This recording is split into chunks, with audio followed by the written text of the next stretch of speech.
stop. Don't buy that tin of butter cookies. Make this recipe. They're even better and they freeze well and you're going to love them.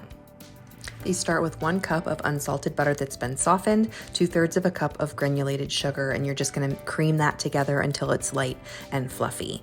Then add 1 large egg yolk, a 1/2 teaspoon of baking powder and salt, and a teaspoon of vanilla extract, and mix that together. Once that's combined, you're going to mix in 2 cups of all-purpose flour.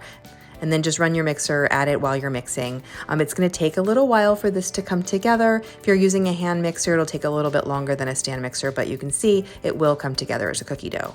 Divide the dough in half, roll it into a log. I like to roll the logs in sanding sugar, which I just place onto a cutting board, and you can just roll it onto the sanding sugar.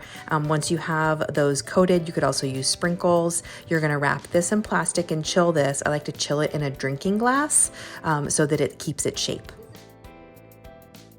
This is literally one of the easiest cookie recipes. It's a slice and bake. I love slice and bake cookies. And it's that classic butter cookie recipe that you get in that blue tin at Costco or at the grocery store, especially during the holidays. They're so easy to make at home, and they're so good. And you can make them all year, and you can freeze them ahead of time. There's so many things that I love about this cookie. You're going to love them. Next time I'm making them with sprinkles.